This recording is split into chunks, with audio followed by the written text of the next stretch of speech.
Boa tarde a todos e a todos. Começo por agradecer a possibilidade de estar aqui, partilhar convosco. Isto é um bocadinho enganador, não vou chegar a tanto, porque o tema é demasiado complexo.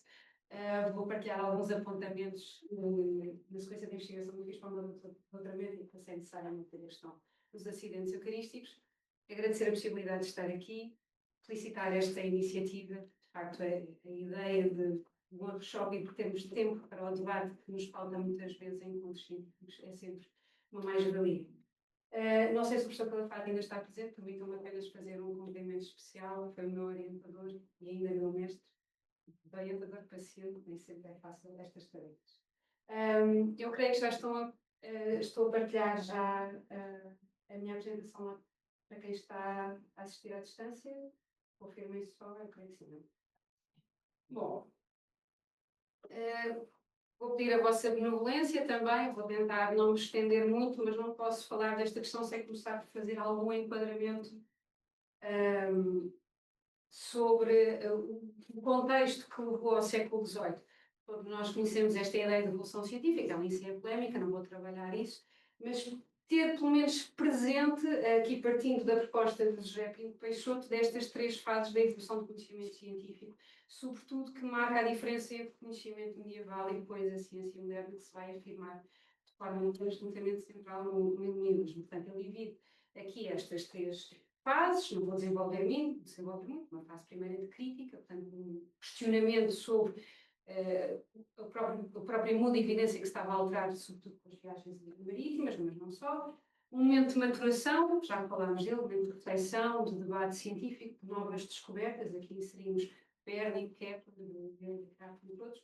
E depois um momento de consolidação, aqui que segundo este autor antecede precisamente o século XVIII, com então as obras de Newton. Portanto, aqui acompanha as palavras de Todorov, que nos diz que o período iluminismo não é um período particularmente inovador, mas um período de síntese, de consolidação. E, portanto, que se vai, à medida que vai afirmando o valor da razão, faz essa afirmação também com uma espécie de um combate que nós todos conhecemos, portanto, a querela entre antigos e modernos, que se vai desenrolar ao longo do iluminismo, e Portugal não é exceção. Não posso deixar de partilhar convosco esta citação de Teodoro de Almeida, porque me parece que exemplifica bem o espírito, o chamado espírito não sistema, do posicionamento do novo pensador no período do iluminismo. Vou ler apenas a última frase para ficar a ressoar, diz apenas: não deve, na verdade, envergonhar-se de aparecer no mundo por ser nova, nem o erro é razão que apareça confiada na autoridade das suas caras. Acho genial. E é importante que fiquemos aqui quase como um manto, entre aspas, para percebermos de facto os nossos autores. Bom, a questão do acidente em contexto moderno. Por defeito do ofício, a minha formação base é clássica, sempre que eu não consigo compreender claramente um conceito que tem uma imensa tradição filosófica, procuro primeiro ir à etimologia. E, portanto, a palavra que nós temos, a palavra acidente, vem do latim, accidens, que é um composto vocal, que significa cair. É algo que cai sobre algo. E depois a referente, portanto, quando traduz a grega siumebekos, significa a determinada ideia de união. Já a palavra grega, isto claro, tirando os dicionários etimológicos, no latim Argomeias, André Pobre. A palavra grega siumebekos transmite a ideia de simultaneidade. O verbo vai não significa marchar, o sium é marchar com, portanto, o conceito de acidente tem sempre a ideia de uma concomitância, algo que existe na companhia ou por outro. Indo já aqui, passando aqui assim, mais algumas pistas, já nos autores, sobretudo do século XVII, pegando aqui em Locke, que nos faz esta divisão, portanto, já não fala propriamente de acidentes, começa a falar mas de qualidade ou de propriedades primárias e qualidades sensíveis ou secundárias. Esta nomenclatura depois também é adotada por alguns autores portugueses, nomeadamente Verlaine, veremos um bocadinho mais à frente, mas essencialmente o que está aqui em causa é uma determinada hierarquização dos acidentes. Os acidentes que existem no objeto não dependendo do observador e os acidentes que existem porque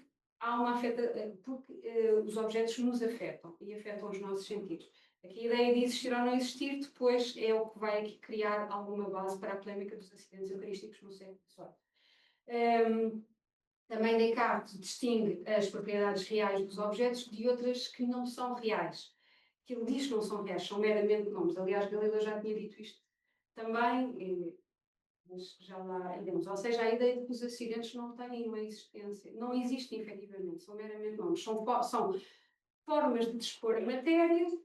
A matéria é toda a mesma, a maneira como está disposta faz com que um determinado objeto tenha mais ou menos quantidade, a maneira como os diferentes objetos afetam os nossos sentidos fazem com que nós vejamos uma determinada cor, uma determinada forma, e por aí adiante, isto simplificando naturalmente.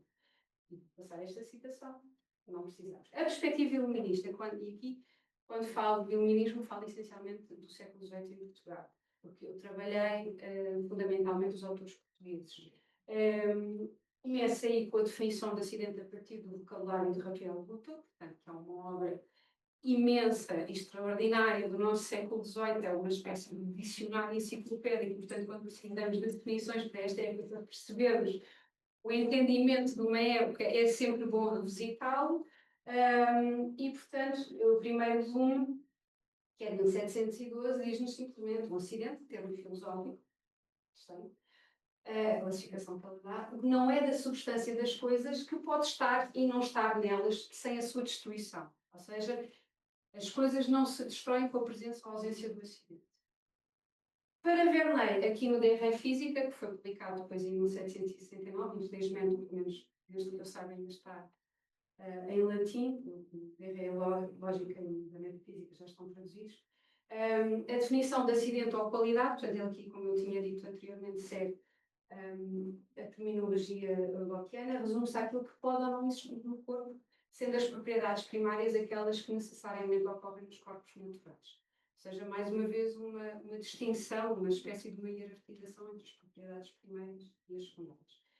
Teodoro de Almeida acompanha de perto esta ideia, os que são em si, no sentido de serem corpóreos, e os que são o modo da matéria, que são as tais primeiras propriedades. De qualquer das formas, queria destacar aqui um autor, João Batista, que escreveu esta obra extraordinária, Filosofia Aristotélica Restituta, tem como objetivo central fazer um ataque muito, muito frontal à escolástica, dizendo que a escolástica deturpou Aristóteles e foi recuperando a verdadeira, segundo o entender dele, naturalmente, a verdadeira filosofia de Aristóteles.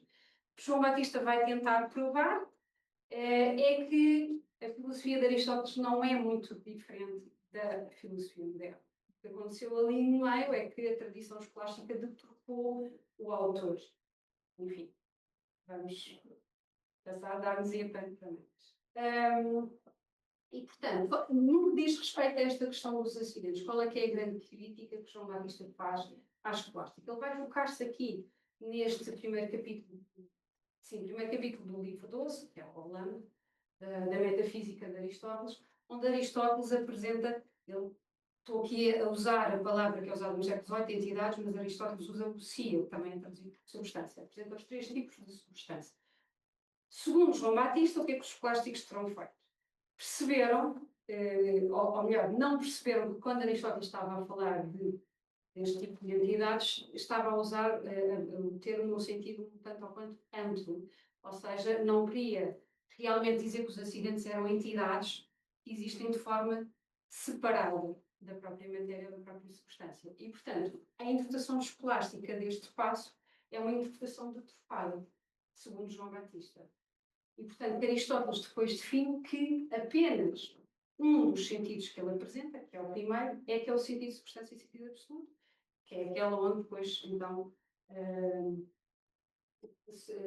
caem todos os outros acidentes. Portanto, onde, nomeadamente, a qualidade da matéria final. Qual é que é, então, a nossa questão? Mais uma vez o enquadramento, porque é importante termos isto presente. Como todos sabemos, durante a importância do Concílio de Trento, uma das grandes lutas, entre aspas, deste período, no âmbito da Contra-Reforma, era a afirmação do dogma da Eucaristia através da transubstanciação, condenando formalmente a consubstanciação. Não quer dizer que a transubstanciação apareceu neste momento, não é isso que eu estou a dizer, aliás, outros concílios já o tinham defendido. Agora, a condenação por resposta, de facto, à reforma protestante, a condenação da consubstanciação. Ou seja, para os católicos, o dogma da Eucaristia consiste sempre na alteração total da substância do pão e do vinho no momento da conservação.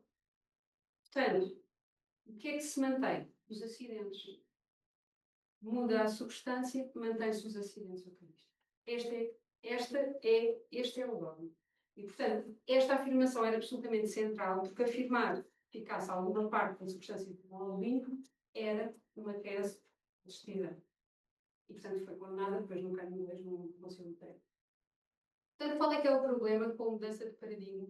Paradigma da ideia de acidente, que vemos já, tentei aflorar ultimamente, que é, para os modernos, os acidentes não são entidades que existam, ou seja, são disposições da matéria. Quando há a mudança da substância, como é que os acidentes se mantêm alterados? Se são reações, se são interações, vêm na sequência da matéria, então a disposição devia ser alterada. E, portanto, a escolástica o que vai dizer, isto agora, os autores do século XVIII português, sobretudo Teodoro de Almeida, tem um grande chavão contra os escolásticos, que é os escolásticos dizem que os acidentes são entidades distintas e separadas da matéria. No entender deles, os acidentes seriam gerados por algum agente natural e depois, como eram entidades separadas da matéria, afetam a matéria e, portanto, depois surgem aos nossos sentidos. Ou seja, quer dizer que mesmo se houvesse uma mudança na transubstanciação, como eles são entidades separadas, conseguiam manter-se. Isto seria o argumento dos escolásticos. Eu sei que parece assim um tanto ao quanto primário, mas temos de perceber que, sobretudo, e o diálogo da recriação filosófica, a maneira como a escolástica é tratada através da personagem Sílvia, portanto, aquilo é um diálogo a três vozes, portanto, é um mestre, que é o Teodósio, é o Sílvio, que representa, o Teodósio representa a ciência moderna, o Sílvio a ciência escolástica, e o Eugénio, que é o pupilo, está a beber da sabedoria dos dois, quer dizer, a ciência escolástica e aristotélica é completamente caricatura. E, portanto, como é que os modernos vão responder a esta questão dos escolásticos? Então, como é que é possível os acidentes se manterem no momento da transubstanciação? E eu aqui vou cingir muito a João Batista, porque ele talvez seja dos autores que mais dedica páginas a esta questão, e os argumentos, o argumento principal reside precisamente na questão da omnipotência divina, ou seja, a manutenção dos acidentes decorre de uma extensão do Pai do Cristo por vontade divina. Deus pode tudo, isto pode ser um argumento que arrasa qualquer um, não é? Ninguém põe em causa a omnipotência divina, portanto, se Deus quer que os acidentes se mantenham, os acidentes se mantêm-se. Mas eles argumentam um bocadinho mais. Portanto, João Batista distingue entre os acidentes extrínsecos, que se vão manter formalmente, e os acidentes intrínsecos, que se vão manter apenas virtualmente, ou seja, em aparência. Os extrínsecos são aqueles que dependem do local deixado pela substância. Ele apresenta um exemplo muito engraçado. Por exemplo, ninguém põe em causa que, se Deus quisesse, por exemplo, está João aqui à minha frente, se Deus quisesse tirar João e manter o contorno dele, ninguém põe em causa que Deus conseguiria. E é isso mais ou menos que acontece no momento da transubstanciação, ou seja, apesar da alteração da substância, aquela superfície que está à volta mantém-se. Portanto, todas aquelas espécies, mas também é importante, todas as espécies visuais, aquilo que eu consigo ver, a forma, a cor vai se manter. Formalmente, porque a forma não se altera. Os intrínsecos, esses sim, vão ser alterados. E depois há uma série de descrições muito interessantes, por exemplo, que é como é que o padre, o sacerdote, sente o peso da hóstia. Deus faz com que esse peso seja sentido na mão do sacerdote. E assim sucessivamente. Porque é que o sabor da hóstia se mantém, o sabor do pão se mantém? Porque a maneira como as nossas papilas são suscitadas por vontade divina dão a ilusão que estamos a comer pão e não o corpo de pão. Mas a substância é muito. E, portanto, é isto. Não vou ler esta citação, que é muito grande. Leio mais uma vez a parte final. É de Teodoro de Almeida. Teodoro de Almeida foi aluno de João Batista, eram os aratorianos, e, portanto, há muitas coisas que se referem também na escrita dele. E ele termina numa palavra: os acidentes que são realmente distintos do pão, como a cor, o cheiro, etc., esses ficam os mesmos da realidade, esses não têm alteração.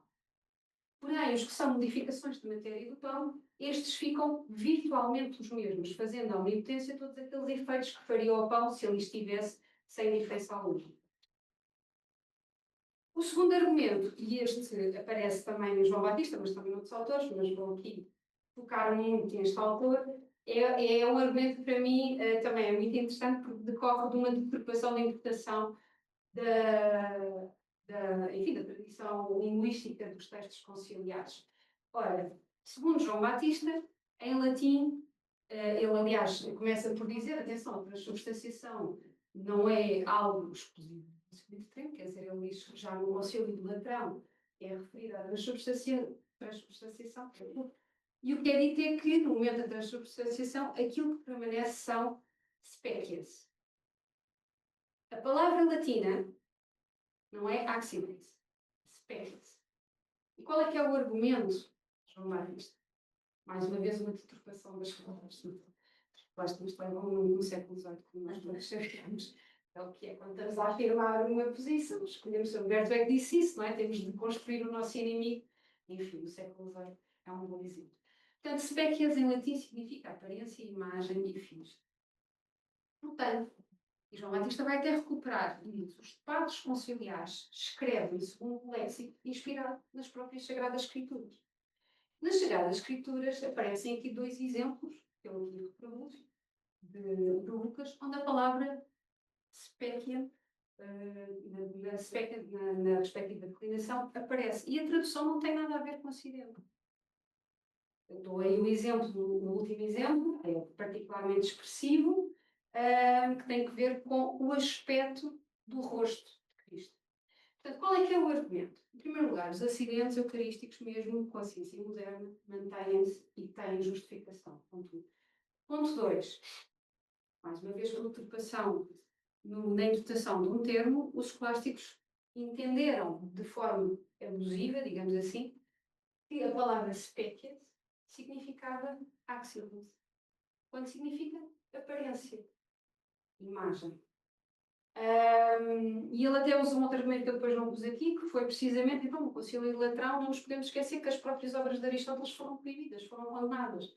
Faria algum sentido os padres conciliares pensarem naquela ideia de acidente à maneira escolástica e depois condenarem as obras do autor que estaria, enfim, na base daquele pensamento? E, portanto, teria esta questão, de facto, é algo que atravessa o século XVIII, sobretudo nos escritos da física. Eu não fugi um bocadinho da teologia estrita porque tinha de delimitar o objeto da minha tese, mas no âmbito da física, com a alteração do paradigma científico ou filosófico, de facto estas questões foram levantadas e foram debatidas. E até, claro, houve uma série de refutação da consubstanciação, podia até brincar aqui um bocadinho convosco, Vernei é perito nisso, disse, consubstanciação, então, mas a substância do pão ficava onde? Em cima, a Cristo em baixo, ao lado, mas isso já, sei que estou a caricaturar um pouco, mas de facto há aqui temas que eram centrais na época e que faziam parte do pensamento da época e, portanto, também era assim um pouco estes tópicos que gostava de partilhar convosco. E estou preocupada. Obrigada.